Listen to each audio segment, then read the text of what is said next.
Buenas tardes. ¿Recordáis el tiroteo del bar de la Caña de Oro, donde in situ perdieron la vida 4 personas?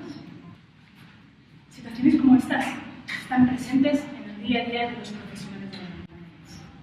Independientemente de si esos profesionales forman parte del modelo angloamericano, por lo tanto paramédicos, o del modelo franco-alemán, por lo tanto de médicos.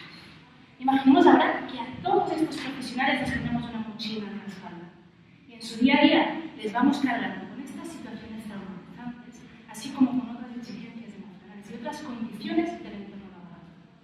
A la larga, si estas condiciones dentro de la mochila no las gestionamos, no las mezclamos con otras variables más positivas, esta mochila va a ser una carga, con consecuencias negativas para su salud física y psíquica, que al mismo tiempo estas consecuencias se trasladan a la prevención y a la calidad asistencial que nos prestan a todos.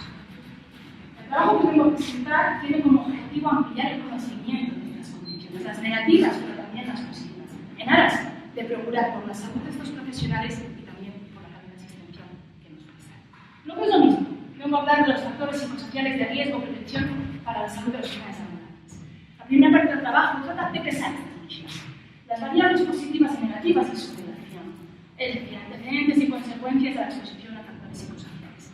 Para ello, pasamos un cuestionario a todos los profesionales de ambulancias de la provincia de León, que además son del modelo franco-alemán, y en España segmentamos entre transporte sanitario urgente y transporte sanitario urgente. Como resultados más principales de esta primera parte, deciros que hay variables positivas que pueden llegar a modular las negativas. Además, los profesionales de lo urgente tienen resultados más desfavorables.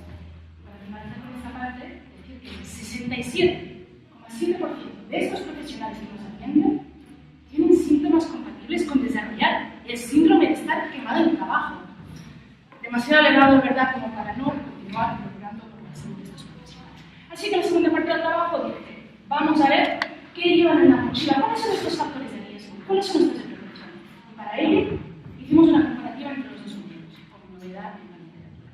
Así que hicimos 6 entrevistas en profundidad a profesionales de Girona y 6 profesionales de Quebec, en Canadá.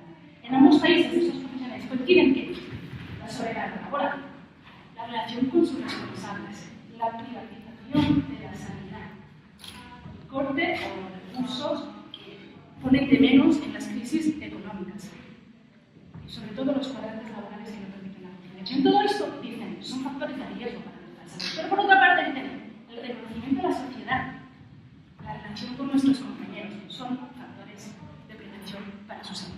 Para finalizar con esta parte, permitidme que os diga que, si bien existen más similitudes que diferencias entre ambos modelos, de nuevo las diferencias vuelven a estar entre el urgente y el no urgente. Pero de finalizar, permitidme una personal. Cuando tenía 16 años, un accidente fatal en accidente. Tuve que ser trasladada a ambulancia de urgencias y salir por ellas de esta parte. Sabía que iba a quirófano. Mudar fatal. Mi humor